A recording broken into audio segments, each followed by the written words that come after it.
미주픽 시작해보도록 하겠습니다. 오늘의 미주픽!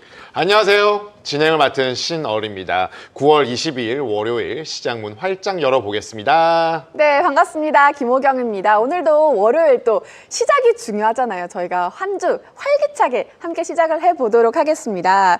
이 미국 증시 수익률이 연중 가장 좀 저조하다는 이 9월입니다. 하지만 올해는 좀 그런 말을 잠시 넣어둬야 하지 않을까 이런 분위기로 이어지고 있는데요. 이 미국 증시가 연일 강세장을 계속해서 이어나가고 있는데 이번 주에도 이 상승 유지가 될 수 있을지 저희가 또 오늘 영 앤 스마트한 연구원님 모셨습니다. 어서 오세요.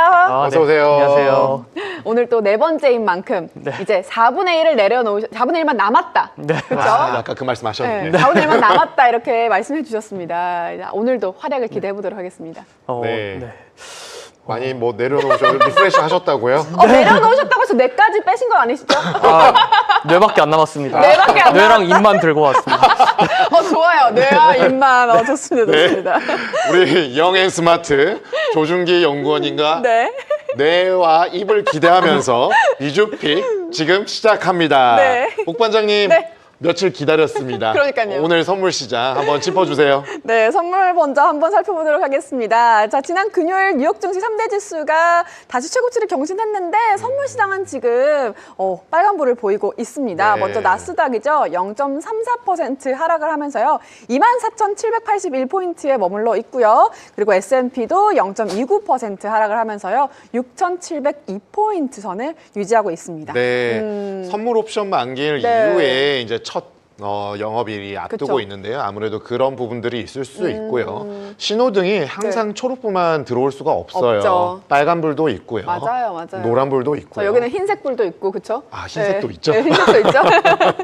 그렇기 때문에 언제든지 또 장은 반전이 될 수 있기 맞아요. 때문에 오늘 미주픽을 통해서 그렇습니다. 이번 주의 시장을 한번 예측해 보고요. 네. 주요한 이슈들 진단해 보면서 시작해 보도록 하겠습니다. 좋습니다. 옥 반장님 그동안 아마 네. 며칠 동안 우리 옥둥이 가족 여러분들이 엄청 기다리셨을 것 그러니까요. 같아요. 한번 어떤지 궁금합니다. 네, 한번 옥둥이분들 불러보도록 하겠습니다. 모두들 오카이고요.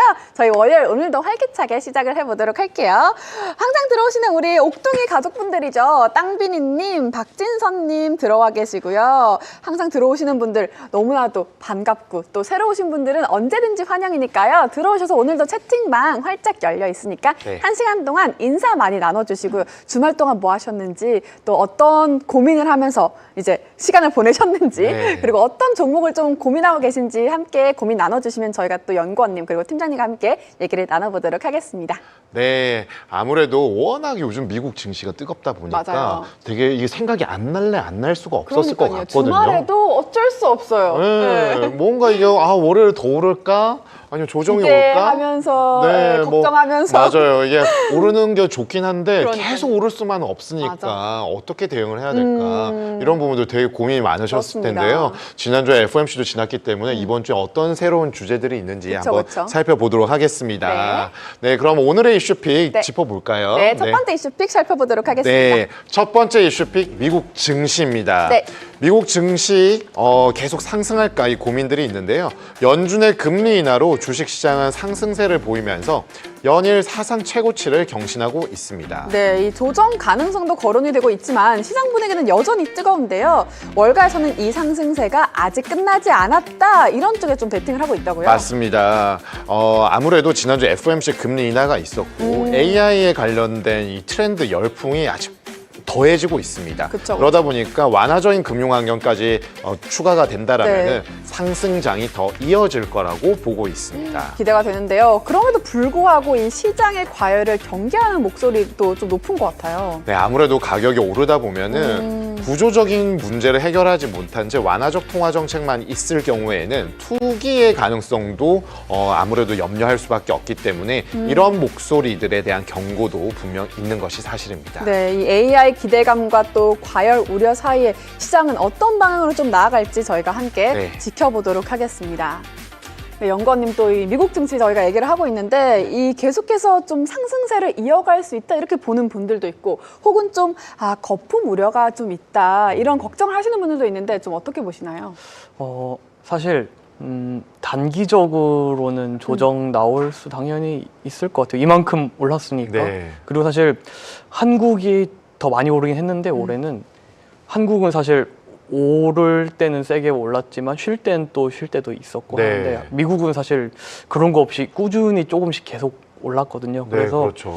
어떻게 보면은 특히 조정이 최근 네. 3, 4개월은 신 적이 거의 없는 것 네. 같아요. 그러니까 조정이 안 나온 게 조정이 나올 것 같은 가장 큰 이유라고 사람들이 생각을 아이고. 하는 것 같긴 네. 한데 저는 연말 또는 내년 보면은 지금 있는 이 숫자보다는 더 높은 숫자를 보실 수 있다라고 일단 생각을 하고 있고 그러면 단- 신호등으로 치면 초록불이 더 많이 들어올 거다. 계속해서 초록불이 보일 거다. 초록불 계속 있어야죠. 가자 할 거다. 빨간불 나오면 안 되죠. 아, 네.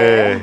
그래서 일단 미국 같은 경우에는 지금 경제 성장률이 뭐 그 안에서 세그먼트가 어떻게 되는가는 차치를 하고 경제 성장률 자체의 숫자만 보면 되게 높거든요. 네. 네. 2분기에 GDP 기준으로 3.3 정도 찍혔고 지금 이제 3분기는 예상치긴 한데 그것도 3.3 정도 애틀랜타 연은에서 추정을 하고 있습니다. 네. 그러면은 3.3이라는 숫자가 사실 일반적인 숫자가 절대 아니거든요. 아, 그럼요. 미국 같이 이렇게 좀 경제 규모가 크고 선진국 같은 경우에는 그래서 미국은 보통 일반적인 상황에서 경제 성장률이 한 1.5에서 2% 정도 네. 된다고 보시면 될 것 같은데 그거보다 훨씬 높고요.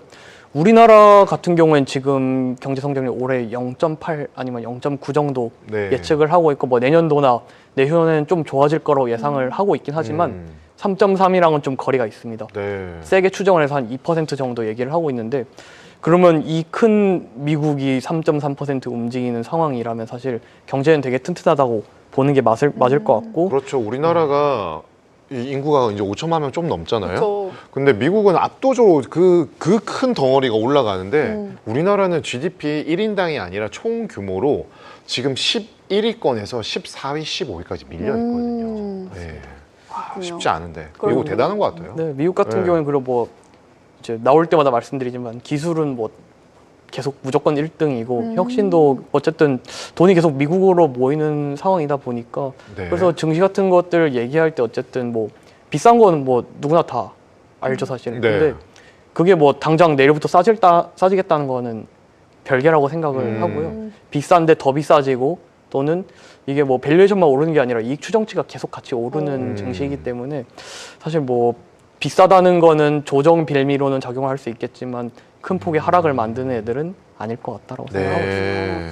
또 미국 이제 주식하면은 또 가장 좀 얘기가 많이 나오는 게 밀당을 계속해서 하고 있는 미국과 중국 관계입니다. 아. 이 관계가 개선됐다 이런 좀 기대감에 또 더욱더 이 미주에 좀 큰 관심이 쏠리고 있는데 두 정상이 10월 말에 아까 말씀하셨다시피 10월 말에 경주 에이펙에서 또 만나기로 했는데 이 뉴욕 증시 상승 촉매를 좀 기대를 해봐도 될지 궁금합니다.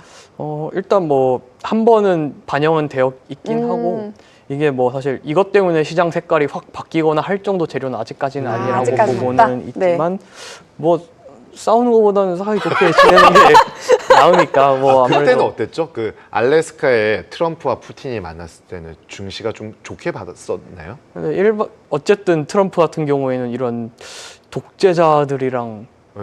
나름 잘 지내거든요. 맞아요.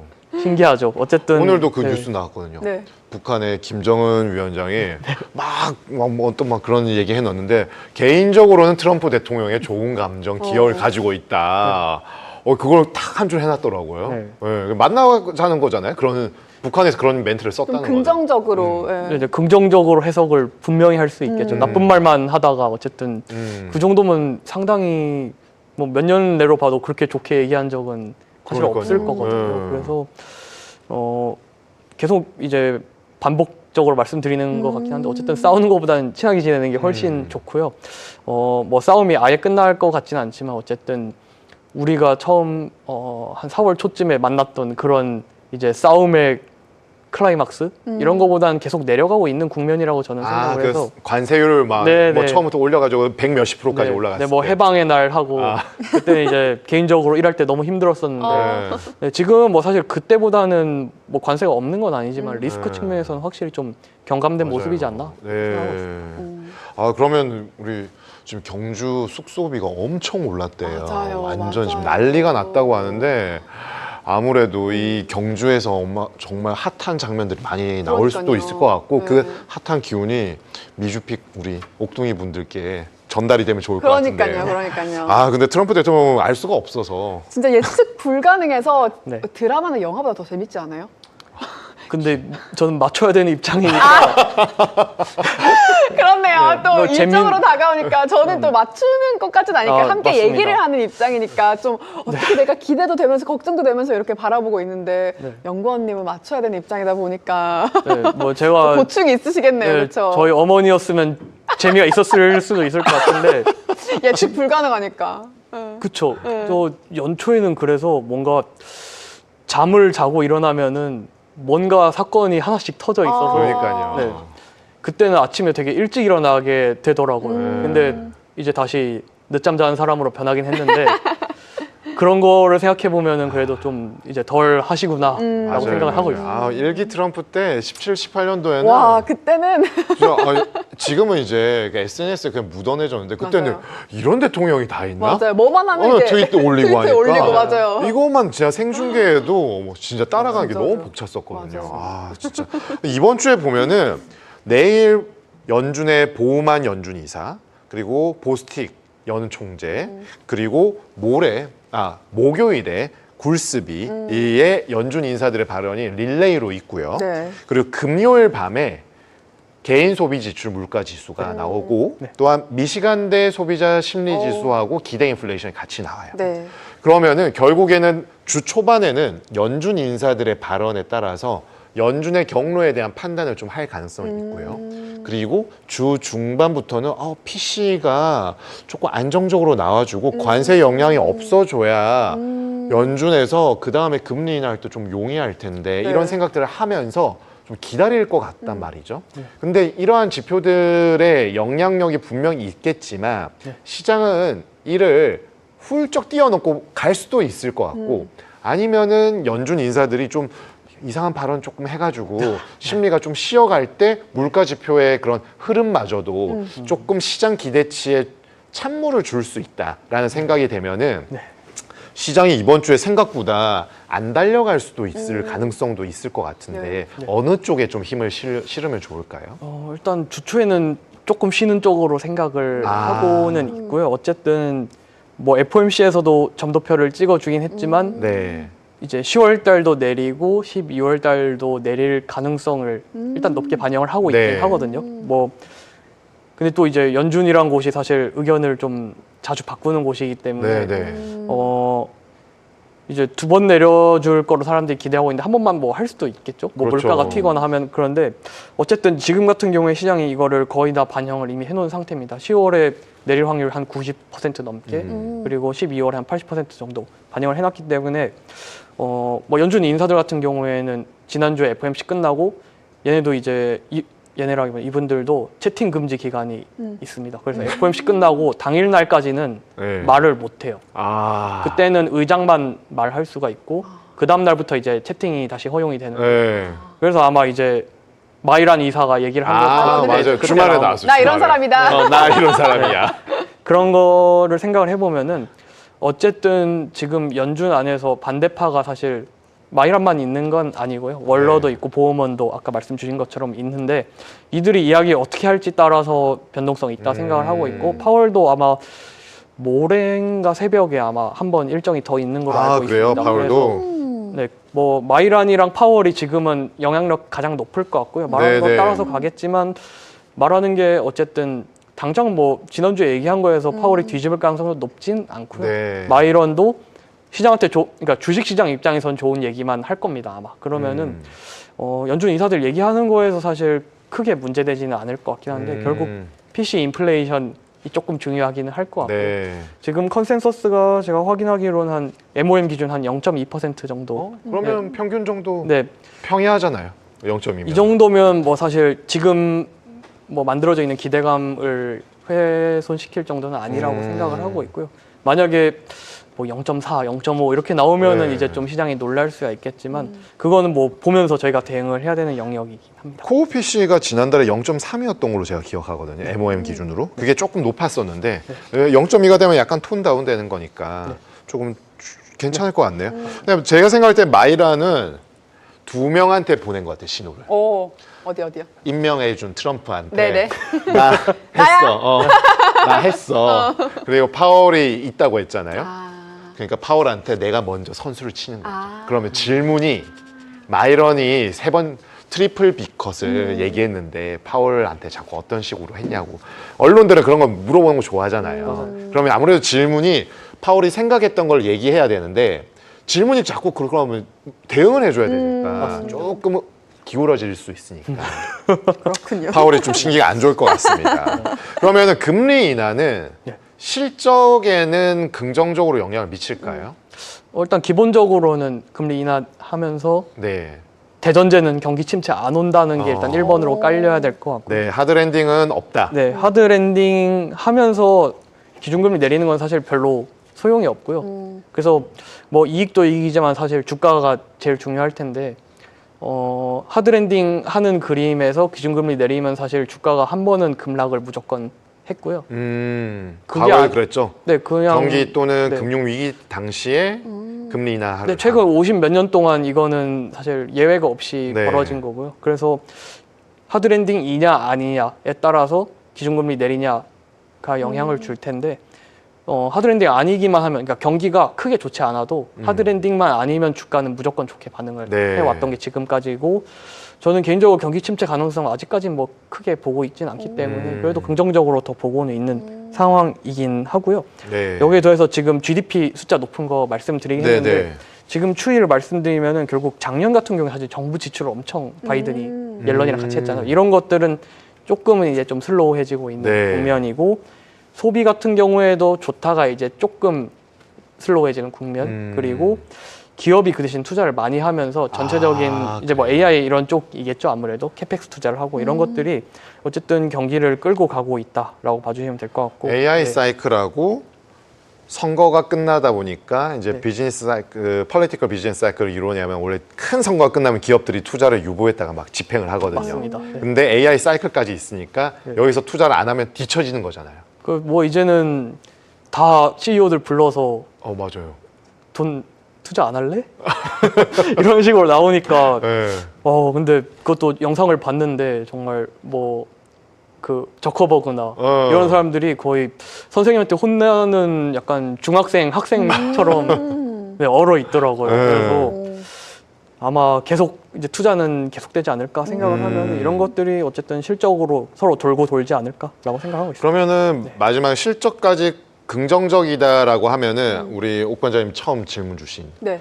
이 밸류에 대한 거품 그쵸. 우려는 계속 없어지진 않겠지만 그렇죠. 실적이 올라가면은 밸류에이션도 한번 다시 이제 재평가가 되고 그러면 밸류에이션이 또 얕아졌다가 또 주가가 더 가서 밸류가 높아지면은 실적이 더 가느냐 안 가느냐 이 계속 돌아가겠네요. 네, 맞습니다. 네. 어쨌든 밸류에이션은 사실 왔다 갔다가 엄청 심한데 네. 실적이라는 게 되게 스테디한 게 중요하고, 미국 같은 경우에는 그게 이제 장기 우상향이라고 보통 얘기를 할 때 사실 밸류에이션이 우상향하는 게 아니거든요. 다 EPS로 네. 대변되는 이익이 계속 우상향을 하기 때문에 네, 네. 주가도 우상향을 하는 건데, 그래서 이익 추정치가 계속 오른다는 건 어쨌든 굉장히 좋은 시그널이라고 보시면 될 것 같습니다. 우리 좋네요. 옥동이 분들 네. 이익 추정치 올라간다 그러니까요. 이 말씀에 가장 좀 기분 좋은 말이 아닐까 네, 그런 생각이 그렇죠. 듭니다. 그러면은 가격뿐만 아니라 이게 그쵸. 정당화가 될 가능성이 맞아요, 높아진다는 맞아요. 그럼 거거든요. 거품 이런 것도 좀 논란도 맞아요. 좀 네. 사그라들고 할 것 같아요. 맞아요. 좋습니다. 자, 이렇게 첫 번째 이슈픽 저희가 함께 살펴봤고요. 이어서 두 번째 이슈픽도 보도록 하겠습니다. 네, 두 번째 이슈픽 마이크론 테크놀로지입니다. 네. 마이크론이 23일 4분기 실적을 발표합니다. 그렇습니다. 메모리 반도체 업계에서 가장 먼저 실적을 발표해서 이 반도체 풍향계라고 불리는데요. 지난 3분기에도 깜짝 실적을 발표했잖아요. 이번에도 좀 기대감이 크다고 하던데 어떨까요? 월가에서는 이번 4분기 마이크론 EPS를 2.81달러, 네. 그리고 매출은 111억 2천만 달러로 추정하고 있습니다. 디램, HBM의 가격이 오르면서 기존 가이던스를 크게 상향할 수 있다라는 전망이 좀 자리를 잡고 있습니다. 네, 특히 애널리스트들이 좀 주목을 하고 있는 거는 마진 개선이라고 하던데요. 네, 맞습니다. 도이체방크는 마이크론의 조정 매출 총 이익률, 그로스 프로핏 마진을 50%를 넘길 수 있다라고 보고 있고요. 지금 주가 기준으로도 여전히 밸류에이션이 매력적이라고 평가했습니다. 그렇군요. 이 마이크론이 투자자들의 기대를 좀 충족시키면서 장기적인 성장 스토리를 이어갈 수 있을지 이번 실적 발표도 좀 기대가 되네요. 네. 함께 살펴보도록 하겠습니다. 네, 보면 이 월가에서 이 마이크론 목표가를 줄상향하고 있는 모습을 보이고 있습니다. 실적 전망은 좀 어떻게 보시나요? 기대에 미칠 수 있을까요? 일단 기대치가 사실 계속 올라오고 있는 맞아요. 거는 좀 부담스럽긴 한데 네. 충분히 좀 달성할 수 있을 거라고 기대를 하고 있고요. 네. 사실 일단 최근에 가격이 많이 오르긴 했어요. 한 달 동안 한 40% 오르긴 했거든요. 그래서 네. 가격 자체는 뭐 부담이 있고 그러면은 아무래도 실적 시즌에서 같은 숫자가 나오더라도 아무래도 좀 잣대가 더 깐깐해질 수밖에 없긴 합니다. 이거는 뭐 우리가 좀 받아들여야 될 거라고 생각을 하고 있고 다만 근데 최근에 올라갈 때 보시면은 사실 우리나라에 있는 삼성전자, 하이닉스 그리고 마이크론 이게 세 개가 이제 거의 메인 플레이어라고 보시면 네. 될 것 같은데 서로 호재를 돌아가면서 내면서 다 같이 오르는 게 요즘에 만들어지고 있는 모습이라고 보시면 돼요. 경쟁자인데 사이가 좋은가 봐요. 뭐 경쟁자긴 한데 네. 전체 업황이 좋아질 것 아. 같다는 기대감이 계속 유입을 되고 있는 게 네. 지금의 모습이다. 네. 아, 근데 이 마이크론의 특징은 미국 기업답지 않게 메모리를 설계도 하고요. 제조도 하고요. 오. 유통도 합니다. 다네요. 그리고 거기에 엔비디아에 HBM3를 공급하고 있고요. 오. 거기에다가 우리 한때 요즘도 뜨겁죠? 한미 반도체. 네. TC 본더 장비에 대한 부분들도 어느 정도 확보를 해놓고 있고요. 그러면은 이제 이런 기업을 트럼프가 되게 좋아할 거란 말이죠. 미국에서. 맞아요. Make America Great Again. 막아. 그러면은 이 미국 내 칩을 생산하고 유통하는 장점을 보유한 마이크론의 입지, 지위는 더 공고해질 가능성이 높을까요?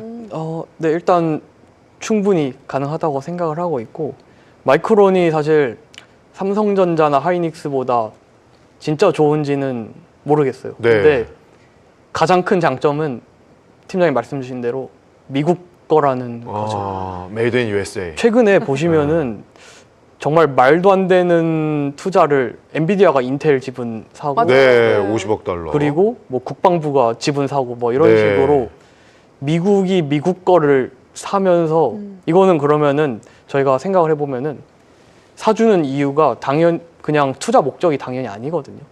어쨌든 기술 경쟁이나 이런 것들에서 좀 앞서가기 위해서라고 봐주시면 될 것 같고 그러면은 만약에 업황이 안 좋더라도 살려주겠다는 거죠. 사실. 그렇죠. 인텔이 완전히 달라졌잖아요. 그러니까 옛날에 제가 뭐 학생 때 쓰던 그 인텔이 아니거든요. 네.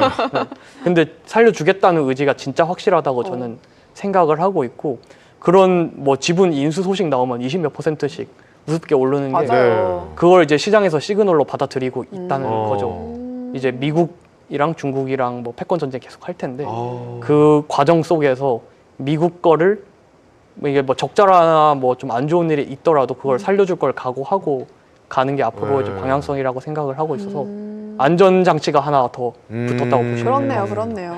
저만 인텔이 보통 대부분 죽었다고 했었거든요. 근데 그 소식이 나오니까 인텔이 그날만 20몇 %가 올랐잖아요. 맞아요. 저만 모르는 줄 알았는데 다 몰랐었나 봐요. 다행이라고 해야 되나요? 혼자가 아니다.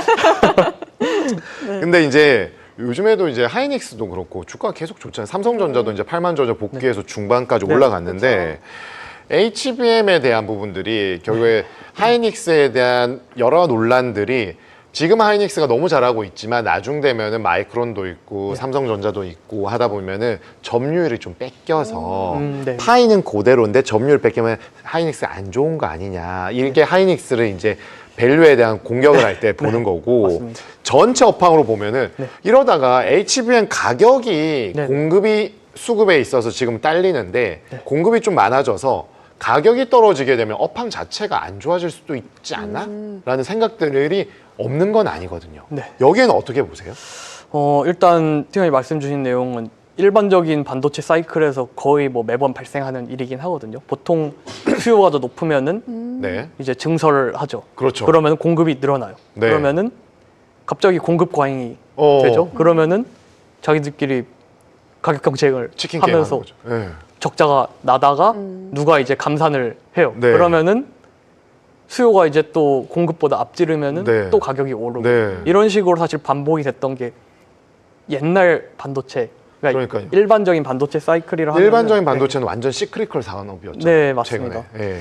그래서 과잉이라는 게 사실 어느 순간에는 필연적으로 나타날 수밖에 없겠다고 아. 생각을 하고 있는데 당장 나타날까 생각을 해보면은 당장은 사실 그렇게 크게 가능성이 별로 없다라고 생각을 하는 게 일단 수요가 어쨌든 계속 늘어나고 있긴 하거든요. AI 관련해서 이게 뭐 멈추거나 이 그로스가 둔화되는 정도가 아니라 수요가 아예 꺾인다라는 게 시그널이 보여지면 그때는 조심해야 되겠지만 그러니까 HBM도 공급 과잉이라는 소리가 영원히 안 나올 건 당연히 아니겠죠. 근데 어쨌든 상당 기간 동안은 안 나올 것 같다라고 네. 생각을 하고 있고 이게 만드는데 난이도가 여간 높은 게 사실 아니잖아요. 아, 그러니까요. 삼성전자 같은 경우에도 이제 통과를 엔비디아한테 네. 겨우 한 게 어쨌든 삼성전자 기술력이 근데 사실 안 좋을 리가 아, 그럼요. 없잖아요. 네. 그런데 그렇게 어쨌든 달성하기가 힘든 난이도를 갖고 네. 있다 생각하면은 그냥 옛날에 있던 일반 반도체들처럼 그냥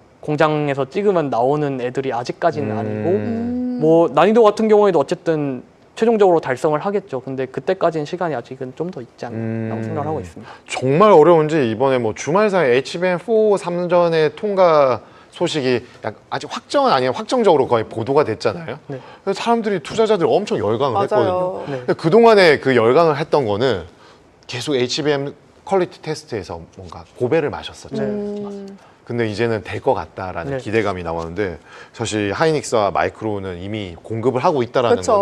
거는 기술력에 대한 부분들이 네. 미제 이제 메이드 인 USA. 네, 그래서 힘이 네. 어마무시한 것 같습니다. 그러니까요. 그래서 이 메이드 인 USA 마이크론의 지위가 좀 더 공고해질 것 같다 이런 또 전망도 해주셨는데 우리 옥둥이 분들이 이 투자는 좀 어떻게 하면 되는지 네, 방향성에 제일 대해서도 궁금한 말씀해 부분이죠. 주세요. 근데 어쨌든 지금 반도체 같은 경우에는 기존 반도체 더하기 AI 반도체라고 보시면 될 것 네. 같고 AI 반도체에 대한 뭐 기대감이라든가 가격은 사실 상당 부분 반영돼 있다고 보시는 게 맞을 것 같아요. 근데 네. 기존 반도체 업황이 상승하는 거는 사실 가격에 반영이 다 돼 있다고 보긴 힘들어요. 그래서 경기가 돌면서 그런 이제 레거시 반도체에 대한 수요까지 올라온다 하면 사실 업사이드 더 세게 볼 수 있을 것 같고요. 네. 거기에 더해서 어쨌든 반도체도 성장 중이긴 하잖아요. 네, 그래서 네. HBM이라던가 이 AI 시장이 결국 계속 커지는 거에 투자하는 게 어쨌든 지금 투자 포인트입니다. 그래서 밸류에이션이 계속 가격이 많이 올랐으니까 부담스러운 네. 건 뭐 그건 어쩔 수 없습니다. 사실 그거는 받아들여야 되겠지만 네. 좀 이거는 길게 보고 투자하는 좀 장기 성장에다가 투자를 한다고 장기 성장. 단기 성장. 그리고 미국에 있는 거니까 미제다. 미제다. 메이드 인 USA 미제다. 네, 미제를 오랜 기간 투자를 맞아요. 하면은 과실을 볼 수 있다. 그렇습니다. 이렇게 요약해 볼 수 네, 있겠습니다. 옥둥이 분들 참고해 주시기 네. 바랍니다. 자, 그럼 저희가 이렇게 또 이슈픽 두 번째 이슈픽까지 살펴봤고요. 네. 이어서 또 기다리던 시간입니다. 저희 일주일간 수학개미 순매수 상위 톱20 살펴보도록 할게요. 네.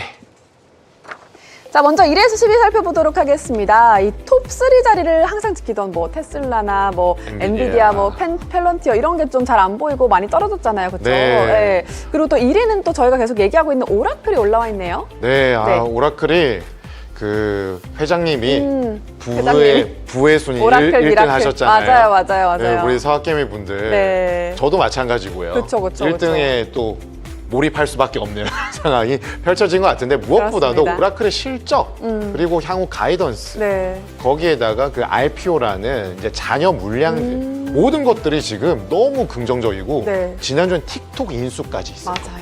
네. 계속해서 이슈가 올라오고 있고 네, 또 트럼프랑 오라클이- 시진핑이 그 얘기까지 했습니다. 그러니까요. 네. 그래서 오라클이 지금 순매수 1위를 차지하고 있고요. 이어서 2위는 비트마인 그리고 3위는 브로드컴. 네. 브로드컴은 또 10계단이나 올랐네요. 그렇죠? 아, 그렇죠. 순매수에 있어서 이제 네. 브로드컴에 대한 우리 서학개미 분들의 인식들이 이제 실질적으로 수익을 창출해낼 수 있다. 네. 투자의 단계에서 이제 AI 성장, AI 산업의 성장, 발전에 발돋움할 수 있다라고 판단하시는 것 같습니다. 그렇습니다. 그리고 엔비디아도 또 새롭게 10위로 올라온 모습 네. 보이고 있습니다.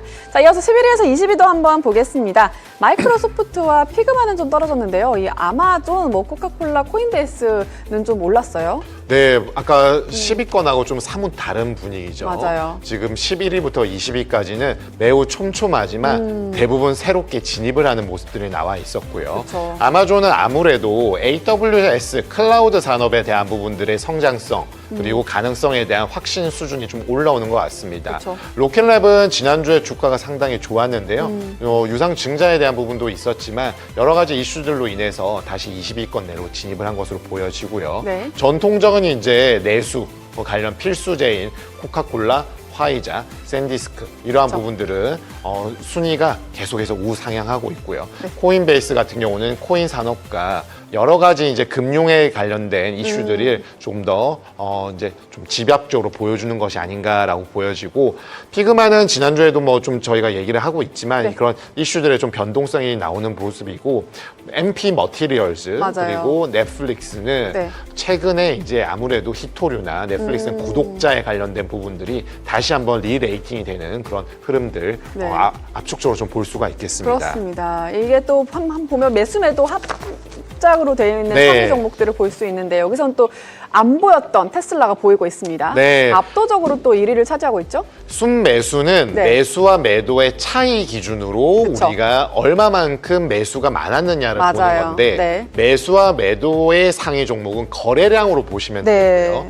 테슬라가 우리 서학개미 분들의 잔고 보유 잔고 1위이기 때문에 테슬라의 손바뀜이 굉장히 많았다. 지금 보시게 되면은 엔비디아, 아이온큐, 펠런티의 오라클 정도를 합친 금액보다도 맞아요. 많기 압도적이에요. 때문에 예. 테슬라에 대한 최근의 가격 상승 이후에 좀 그렇죠. 차익 실현 매물도 나왔겠지만 새롭게 테슬라에 대해서 긍정적으로 보고 우리 영해스마트 중기 연구원이 말씀하신 네. 바깥일에서 이제 집안일로 좀 바뀌었다. 그러니까요. 네. 요게 지금 핵심 키포인트가 아닌가 그러니까요. 싶습니다. 그렇죠. 엔비디아, 아이온큐, 펠런티어는 새롭게 AI 산업에서 각각의 모습들 네. 그러니까 뭐 AI의 선도자 엔비디아, 네. 아이온큐는 이제 양자 컴퓨팅, 펠런티안 그 컨설팅 네. 이런 부분들이 나오고 있죠. 그렇습니다. 그리고 순매수에서 18위를 자리하고 있었던 MP 머티리얼스 좀 생소하신 분들을 위해서 저희가 함께 살펴보도록 할게요. 이게 미국 내 좀 유일한 히토류 광산사 기업이라고요.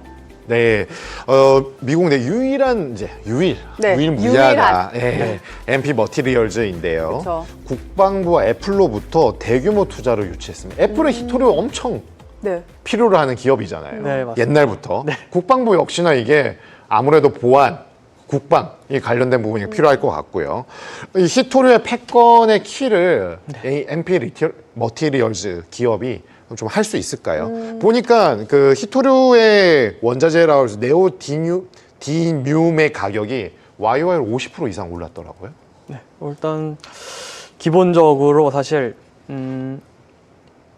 중국이 시장을 장악하고 있는 거는 맞고요. 네. 점유율이 뭐 한 90%입니다. 네. 그래서 원래는 사실 미국이 80년대까지는 최대 생산국이었는데 이게 그러니까 미국에도 있는데 미국은 생산을 잘 안 하는 거죠. 이게 환경 문제가 일단 심각하고요. 아, 이게 중국은 환경 문제 조금 괜찮나요? 환경을 덜 신경 쓰기 때문에 덜 중시한다. 네. 덜 중시한다. 그래서 이게 일단 미국에도 사실 매장은 많이 돼 있긴 하거든요. 네. 중국이 더 많을 뿐이지. 그래서 중국이 일단 장악하게 된 이유는 일단 아까 처음 말씀드렸던 환경 문제도 분명히 있고요. 그 다음에 매장량도 많아야 되지만 인건비가 좀 싸야 됩니다. 좀 노동 집약적인 산업이라서 그렇군요. 그러면은 이제 세계 공장 하면은 중국이죠. 차이나. 그래서 네. 그런 것도 있을 것 같고 두 번째로는 그렇다고 해서 뭐 노동력만 싸다로는 안 되고 사실 기초적인 인프라도 어느 정도는 있어야 되는데 중국은 또 그런 거를 할 수 있는 중국은 다 받치는 되죠. 거죠. 네. 맞아요. 다 돼요, 다 돼요. 거기에다가 이제 정부가 좀 이런 힘이 좀 세야 됩니다. 그래서 이거를 한 번에 쭉 밀어붙일 수 있는 여력이 일단 좀 받쳐줘야 되는데 네. 중국이 미국보다는 그렇게 밀어붙일 수 있는 힘이 대내적으로는 그렇죠. 더 세겠죠. 그래서 이런 것들이 영향을 주고 있고요. 예전에 영화 그 2012인가? 네. 뭐 거기에 보면은 네. 그 전 세계가 망하는데 수해가 나서 중국의 그 산맥 안에서 오. 무슨 잠수함 같은 걸 세대를 중국이 만들어냈어요. 그래서 인류를 구원하던 뭐든 가능한 중국이네요. 자, 그럼 또 궁금한 게 이 미국 네. 정부가 중국 의존도를 좀 탈피를 하면서 이 글로벌 히토리 시장 판도를 좀 바꿀 수 있을지 어떻게 바꿀지도 궁금합니다. 일단은 일단은 당장 바꿀 수 있으면 좋겠지만 중국 중심으로 일단은 지속된다고 보시면 될 것 같은데 네. 어쨌든 이런 상태로만 계속 있을 수는 미국도 없다는 거죠. 보통 이제 미국이 괴롭히면 중국에서 제일 먼저 꺼내드는 게 이 히토류가 또 이제 수출 안 한다. 이런 아이템이 된 게 네. 어쨌든 이거 같은 경우에는 패권을 당장을 뺏을 수는 없겠지만 뭐 기술력도 사실 80년대 이후로 한 90년대부터는 계속 중국이 한 30년 넘게 계속 이제 제일 크게 해왔다면은 기술력도 차이가 많이 날 겁니다. 이제 그렇겠네요. 미국은 이제 문 닫았던 거 다시 열어서 하려 하는 정도고 어쨌든 이게 당장은 뭐 수익성이 난다거나 이 점유율을 크게 뺏어오기는 힘들겠지만 네네. 미국 입장에서 그렇다고 안 할 수도 없는 노릇이라는 거죠. 어쨌든 동맹국들이랑 같이 해야 되고 네. 중국한테 이런 히토류 수출 제한 이런 것들을 휘둘리지 않기 위해서는 네, 이런 것들이 좀 필요하고 트럼프가 또 이쪽을 굉장히 좋아하기는 합니다. 네. 그렇군요. 그분이 좋아하시면 해야죠. 네, 그러니까요. 그럼 트럼프가 좋아하는 이 MP 머티리얼스 좀 투자를 어떻게 하면 좋을까요? 일단 요것도 네.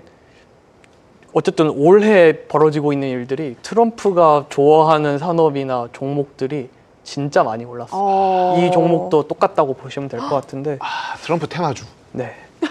YTD로 한 플러스 350% 정도 와. 올랐거든요. 350이요? 네. 와.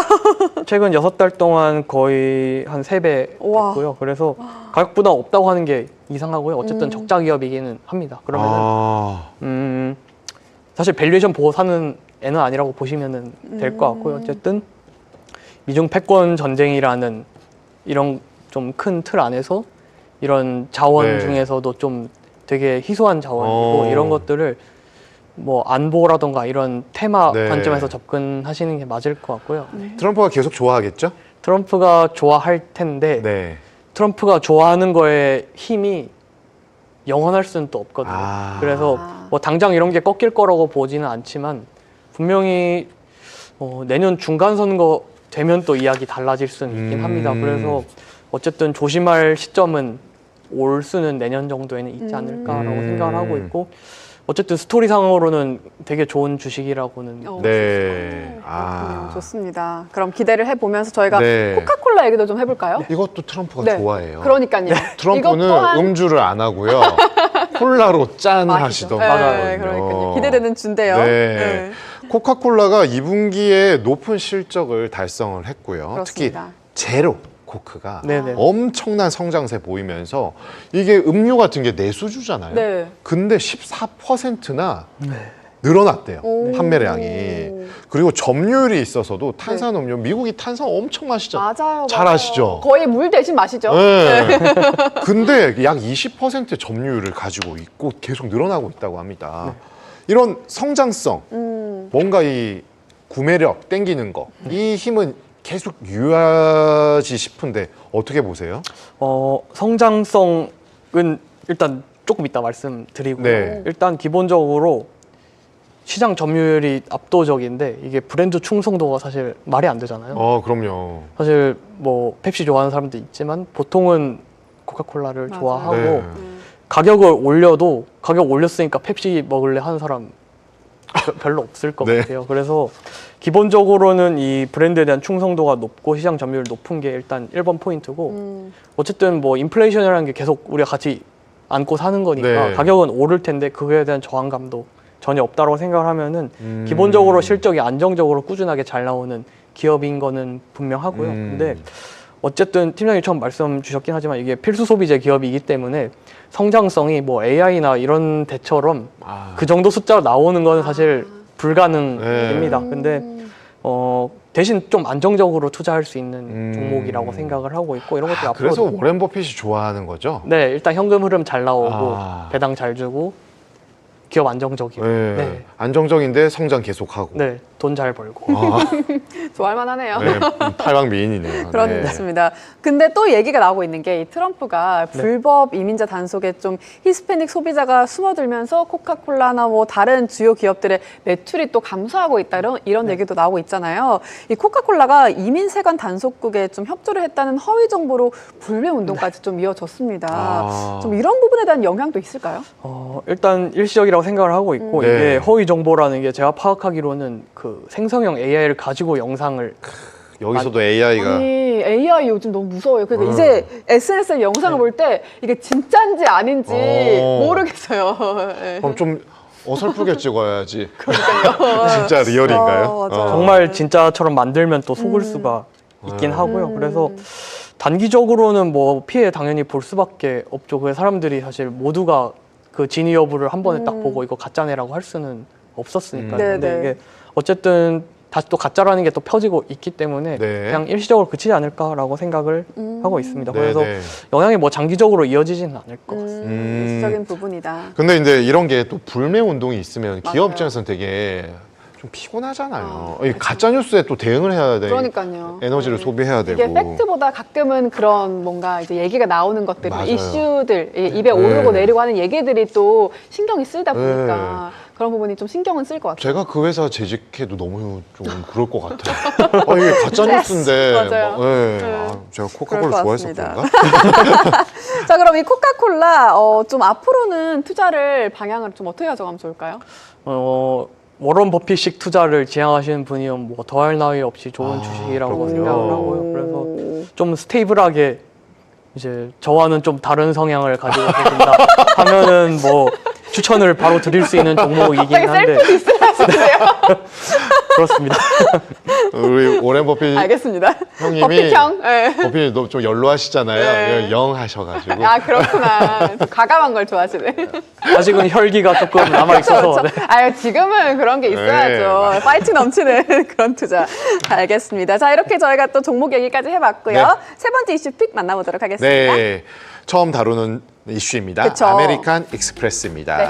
아메리칸 익스프레스가 플래티넘 카드 연회비를 기존 695달러에서 895달러로 무려 29% 인상했습니다. 그렇네요. 이 최근 프리미엄 카드 시장의 분위기가 좀 연회비를 올리면서 혜택도 강화하고 있는데요. 아메리칸 익스프레스도 좀 이런 전략에 올라탔다 이렇게 볼 수 있을까요? 네, 그렇습니다. 아멕스는 고객에게 제공하는 연간 혜택을 3,500달러로 기존보다 2배 이상 오. 확대했습니다. 네. 잘 아시는 캐나다 구스, 알죠, 알죠. 그리고 렌트카 업체 허츠 같은 브랜드에서 네. 독점 혜택을 제공하고 전 세계 1,500개 이상의 공항 라운지 와. 이용 혜택도 강화했습니다. 아니, 이 캐나다 국수 브랜드는 이 뭔가 혜택이 없기로 또 유명하거든요. 근데 또 이런 브랜드에서 좀 혜택을 제공하고 네. 있고, 그리고 또 이 보면은 결국 이 높은 연회비를 감당할 수 있는 진짜 프리미엄 고객만 좀 타겟을 하겠다 이런 전략으로 볼 수 있겠네요. 네, 그렇죠. 약 900달러면은 한 30만 원 정도 되니까요. 그쵸.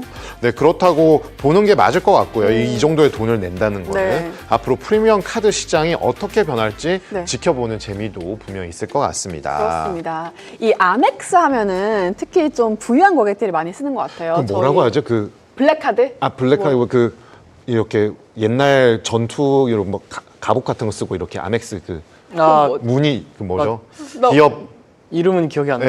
네, 이렇게 아, 있는데. 있어요? 아, 그렇구나. 병정 같은. 맞아요. 로마 병정 같은. 네, 로마 병정 아, 같은. 로고요? 네, 로고 로고. 왜 말 타고 있지 않나요? 몰라 말인 거 뭐 네. 이렇게 네. 근데 좀 요즘 특히 좀 한국에서 뭐 또 그렇고 뭐 어디든 블랙카드. 누가 이 아이맥스 이거 아메리칸 익스프레스 이 블랙카드 가지고 있더라 이런 이슈들로 좀 SNS에서 또 한때 많이 네. 떠오르고 그러긴 했거든요. 그래서 또 네. 저도 이 아멕스 블랙카드에 대해서 또 알게 됐는데 연회비 인상으로 인한 좀 효과는 좀 많이 볼 것 같나요? 일단 올린 게 플래티넘이니까 네. 네. 그 블랙카드가 센츄리온 네, 네. 그거 네. 아래 그거 아래 급이긴 단계. 한데 이거도 제가 찾아보니까 우리나라 기준으로 한 8천만 원에서 1억 정도 소득이 있는 분들부터 네. 발급을 해주는 아. 네 그래서 기본적으로 좀 돈이 많으신 분들을 받아서 네. 장사를 하는 네네. 기업이긴 합니다. 아. 그래서 그게 가입 자격이라는 거죠. 가입 자격이 근데 그 블랙 같은 경우는 그 어느 정도 소득 이상이어도 모두가 다 맞아요. 할 수 있는 한정적이라고 네. 하더라고요. 네. 이 플래티넘 같은 경우는 모두가 다 그 소득만 넘으면 신청을 할 수 있는 건가요? 그것도 아마 신용도가 좀 높아야 될 것 그래요? 같아요. 소득도 있고 이것저것 다 본다. 좀 이렇게 따지는 게 좀 있죠. 네, 그래도 저 심사 기준이. 블랙카드는 20억이니까 기준선이. 네네. 네, 아무래도 그거는 이제 또 돈만 있어도 안 된다고 들었거든요. 그러니까요. 저도 그건 들었어요. 그렇긴 한데 네. 일단 돈이 있었으면 좋겠어요. 일단 20억부터 네, 20억 있으면은 한번 심사라도 받아볼 만한데 지금은 저도 그렇습니다. 심사라도 받아보고 네, 싶다. 심사 한번 못 봐준다고 생각해서 그 생각도 안 하고 해보고 있었는데. 싶다. 이제 못 받아도 네. 나 신청은 해봤다라고 아, 얘기하면 이제 그럼요. 그것도 하나의 포트폴리오로 삼을 수 있다. 나 아멕스 블랙카드 신청했는데 떨어졌어. 이것도 포트폴리오가 될 수 그럼 있는 거죠. 신청하셨어요? 이렇게 나올 수가 있으니까. 그러니까요. 네, 좀 다를 것 같습니다. 네. 아, 좋네요. 두 분 뭐 신청하시면 저희 여기 미주픽에서 자랑해 주셔야 돼요. 그런 거 하면 안 돼요? 그 다큐 3일에 보니까 네. 10년 뒤에 안동역에서 만나요. 뭐 이런 건데. 우리 10년 뒤에 아멕스 블랙카드가 왔나요? 신청서 넣은 사람. 너무 재밌네요. 네. 그러면은 이제 아멕스 이런 식으로 되게 유명하고 아까 보니까 공항 라운지, 그쵸. 캐나다 구스, 맞아요. 패딩이죠. 네, 이 네. 고급 패딩인데 부유한 고객 대상으로 하고 있는데 요즘에 보니까 비자나 마스터카드가 이제 대세랑 점유율이 일단 거기가 대중적인 카드잖아요. 거기는 스테이블 코인에 관련된 부분을 하면서 신기술 도입에 대한 부분들을 준비하는 것 같은데 아멕스는 사실 그런 대중적인 카드는 아니잖아요. 네. 만약 스테이블 코인이나 신기술의 영향력이 있을 때 아멕스의 이런 프리미엄 이미지에 해가 될 수 있는 사회적 경제적, 금융적 변화에 대할 대응 같은 것들은 있을까요? 일단 단기적으로는 그래서 네. 오히려 비자나 마스터카드보다 네. 덜 위험할 것 같아요. 오. 아, 왜냐면 그냥 부자들이 애초에 쓰는 데니까. 그래서 제가 수수료 우리나라 기준으로 찾아봤는데 네. 마스터카드랑 비자가 한 1%에서 1.1%인데 네. 얘가 한 1.4% 정도 어. 차이가 사실 엄청 나는 건데 0.3이면 엄청 큰 거죠. 그리고 사실 얘네가 점유율도 그렇게 높지 않아요. 한 10% 초반대인데 고객님들이 돈을 너무 많이 쓰시니까 아. 한 분 한 분이 돈을 너무 많이 써서 네, 이제 블랙카드 유저분들이 이제 너무 많이 이제 써줘서요. 블랙카드 유저 한 분이 사실 저 같은 사람 100명보다 더 쓸 수도 있으니까 GD 분이 그 블랙 들고 있지 않나요? 제가 아는 건 최근에 본 게 추신수 전 프로야구 선수, MLB 그분은 도 가지셔도 열심히 될 것 같습니다. 또 대저택을 또 미국에 그쵸. 가지고 네. 아, 네. 그분 들고 있는 거는 네, 그런 분들은 사실 소비 능력이 무궁무진하니까 네, 그분은 네. 뭐 한국 돌아왔을 때 백넘버를 물려준 맞아요. 구단 그 선수한테 오. 뭐 수천만 원짜리 시계를 선물해줬잖아요. 고맙다고. 네네. 그러니까요. 네. 그렇게 크신 분입니다. 네, 저희는 기념으로 살 수도 없는데. 맞아요. 그래서 오히려 단기적으로는 별로 영향 안 받을 것 같고 그 밑에 수수료를 좀 더 오히려 낮게 받는 곳들이 더 위험감을 느낀다거나 더 협업을 하려고 노력할 것 같긴 한데요. 이게 장기적으로는 어쨌든 이 흐름을 아예 거스를 수는 또 없을 것 같아요. 네. 이게 뭐 당장은 사실 뭐 상용화도 크게는 안 돼 있고 그 다음에 이게 결국 신용 기능이 없잖아요. 아직. 네, 스테이블 그렇죠. 코인. 그래서 이런 것들이 문제점은 이제 해결을 해야 되겠지만 네. 이게 앞으로 영영 그러지는 않을 거거든요. 그러면은 아멕스 입장에서는 분명히 지금 하던 비즈니스 모델 유지하는 건 되게 타당합니다만은 미래를 위해서 좀 이런 스테이블 코인이라든가 이런 것들 관련해서 준비도 같이 하면서 좀 투트랙으로 가지 않을까.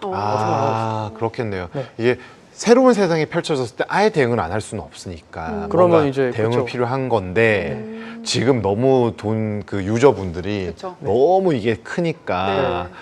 ROE가 보니까 32.8%더라고요. 오. 어마무시하죠. 정말 높습니다. 네, 와 진짜 대단한 것 같습니다. 그러니까요. 그럼 앞으로 좀 이 옥둥이 분들이 아메리칸 익스프레스 투자를 하면 좋을지 안 좋을지 이런 부분에 대해서 좀 말씀을 해주세요. 저는 되게 좋아하는 기업이고요. 분명히 좀 투자 포인트도 명확하게 있는 것 같고 아까 말씀드린 워렌 버핏의 포트폴리오 스타일이신 분한테도 괜찮을 것 같아요. 워렌 버핏도 이거 들고 있나요? 버핏 형도 들고 계신가요? 그건 제가 기억이 정확히는 안 나는데 어쨌든 이런 류를 되게 좋아하시긴 해요. 그렇구나. 맞아요. 근데 버핏 형님 카드 안 쓰실 것 같은데. 맥도날드 좋아하시나요? 네, 코카콜라. 네, 맥도날드, 코카콜라 이런 거 현금으로 내실 것 같아요. 아, 부럽네요. 뭐 아멕스 블랙카드든 워렌 버핏이든 너무 부럽습니다. 네, 맞습니다. 이렇게 부러움으로 저희가 오늘 또 미주피 여기서 인사를 드려야 할 것 같은데요. 오늘도 함께해 주신 연건이 너무나도 감사드리고요. 저희는 내일 저녁 7시에 다시 돌아오도록 하겠습니다. 오늘도 함께해 주신 여러분 고맙습니다. 고맙습니다. 안녕. 감사합니다.